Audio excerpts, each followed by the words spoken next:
Olha só, a gente vai para o capítulo 33. Eu tinha dito que ia parar no 32 porque a confusão agora vinha muito interessante. Bom, o que acontece? Lá no 32 ele tinha dito: sem nunca ter sido concebido até o fundo e nem sequer aproximativamente formulado, esse contraste se exprime, no entanto, como se pode esperar de toda a verdade desconhecida na rebeldia dos fatos. Qual o contraste? O contraste que ele diz entre os objetos propostos ao analista por sua experiência e a disciplina necessária à sua formação. Bom, agora a gente vai para o 33, onde ele fala: primeiro, no nível da experiência, onde ninguém melhor do que um Theodor Reik ou Reich, como vocês quiserem chamar, não confundam, por favor, com Reich. R-E-I-K. Lhe dá voz e podemos contentar-nos com o grito de alerta de seu livro Listening with the Third Ear, página 38. Ele aqui bota em Garden City Books, Nova York, editado em 1951, mas é mais antigo. Ou seja, em francês, entendre avec une troisième oreille, ouvindo com o terceiro ouvido, pelo qual ele não designa outra coisa, sem dúvida, senão os dois que o homem dispõe, desde que sejam restituídos à função que a palavra do Evangelho lhes contesta, sem a censura. Bom, muito bem. Eu acho que a gente tem que parar um pouco para falar do Reik, o Reich, como vocês quiserem. Lá, Freud, no volume, eu estou trabalhando com as obras completas. Por que eu estou trabalhando com as obras completas? Porque, por mais erradas que elas estejam, elas são traduzidas de tal maneira que, se eu falar a página 28 do livro tal, na mesma página está em alemão igual. Então, se você quiser comparar, você vai lá para o alemão. O problema é esse. E ela está em todas as línguas igual. Ela está em francês igual, ela está em alemão igual. Mesmo que ela esteja errada, ela está igual. Por exemplo, inibição, sintoma e angústia, tá? Inibições, sintomas e ansiedades. Está errado. Mas não importa, vocês vão encontrar o mesmo texto. Vocês é que vão corrigir e falar: não, essa palavra aqui, angst, não é isso. E assim por diante. É com vocês. Não é não é problema meu. Meu é dar para vocês a obra completa como ela é oficial, porque a vantagem dela é que em qualquer língua, em qualquer página, ela é como se fosse uma Torá. Ela em qualquer língua, ela tem aquele mesmo texto. Tá? Bom, aliás, né, eu toquei como uma Torá, né? O Freud era judeu. Bom, vamos lá. A maioria deles, aliás. No volume 8, Freud escreve os xistes e sua relação com o inconsciente. Esse texto é de 1905. Portanto, ele já tinha passado por 1899, quando ele descobre o inconsciente freudiano. Portanto, ele faz a psicanálise. Também ele já estava fazendo associação livre, porque a cliente já tinha mandado ele calar a boca. Então, ele já estava em plena psicanálise. Em 1905, ele publica um texto chamado Os Xistes e sua relação com o inconsciente.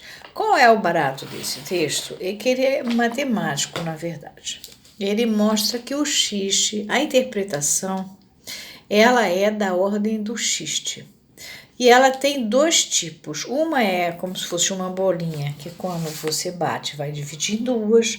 A outra é como se começasse por duas bolinhas, que quando você bate chega em uma. Não tem erro. Leiam o texto.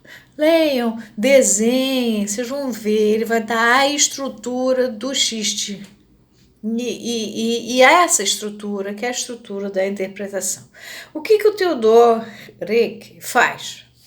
O Theodor Reik descobre que Se ele brinca. Lembra que eu falei para vocês que a commission vai envelhecendo de tal maneira que o nonsense vai deixando de existir? Quer dizer, tudo que garantia justamente a gente poder interpretar, né, que é sair desse clima evangélico da coisa, né, a palavra do evangelho, como Lacan está dizendo aqui, que é justamente não ter uma coisa certinha, liberta, e é nessa brincadeira, é nesse uso da piada, da estrutura da piada. Judeu é piadista, e a maneira dele dizer as coisas é através da piada, né?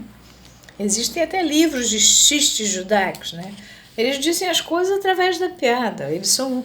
Você fala com um judeu, ele está na brincadeira, aparentemente. Está te dizendo coisas. Eu gosto muito da comunidade. Aliás, eu tenho clientela farta na comunidade. A comunidade é muito inteligente. E eles têm uma habilidade de dizer as coisas. Bom, eu vou usar uma nota aqui que eu usei, porque fala do Reik. É do Netterson, naquele História da Psicanálise, que é um livrão contando tudo, são em vários volumes. Quando o Reik, em 1938, escapando da perseguição nazista, chega aos Estados Unidos, a New York Psychoanalytic Society recusa-se a aceitá-lo como membro para forçar a sua saída da IPA e a sua consequente destituição como psicanalista. Por quê? Porque ele não era médico e nessa época já tinha a forçação de barra para que fosse médico. Theodor Reik era um analista muito respeitado por Freud. Claro, brincava com xistes o tempo inteiro na interpretação.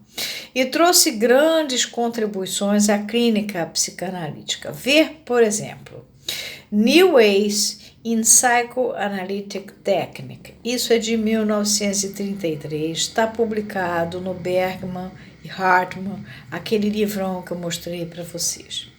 Esse artigo é o que abre a tríade acerca do tema que trata da interpretação, da importância da interpretação como produtora de equívoco e como promotora do efeito surpresa. Porque é nessa surpresa que vira o jogo. Quando o homem dos ratos descobriu que o negócio estava no pai defunto, que vinha, é que abriu para ele. Os outros dois artigos são Surprise and Psychoanalyst and the Psychoanalyst, quer dizer, Surpresa e o Psicanalista, que são de 1935, e Listening with the Third Ear, que é de 1948, que é esse que o Lacan se refere. Apesar de ter sua competência clínica reconhecida publicamente pelo próprio Freud, os analistas da IPA já haviam tentado destituí-lo 12 anos antes, quer dizer, em 1926, quando aí o Freud escreve a questão da análise leiga, que está no volume 20, está exatamente onde vocês vão encontrar, por exemplo, a repressão em vez de recalque. São textos mal traduzidos, né? Por essa época que vocês vão encontrar inibições, sintomas e ansiedades também. Também tá errado.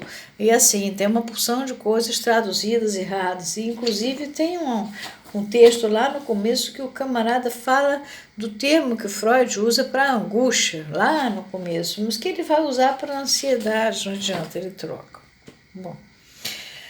Razão pela qual Freud se viu forçado a escrever a questão da análise leiga, que está nesse volume 20, que eu falei para vocês, em 1926, para já salvar o Reik. Ele, o Reik, como quiser chamar, Theodor, não tem nada a ver com o Wilhelm Reich, que é o Reichiano lá que o Freud teve que tirar porque tinha aquela história de armadura que ele confundiu e que era na verdade armaria, mas que contribuiu com a ideia do sadomasoquismo. Já falei isso para vocês antes, tá? Vou ficar por aqui nesse parágrafo 33, porque ele me obrigou a parar para falar sobre o Theodor Reik, a questão dos xistes, a importância dos xistes para a interpretação, a estrutura da interpretação ser a estrutura do xiste e a expulsão do Reik, por exemplo, e o Reik ser um dos que considera a experiência e a disciplina necessária à formação como coisas importantes, as duas. Não tem esse negócio de papai comprou seu divã e seus livrinhos lá no shopping.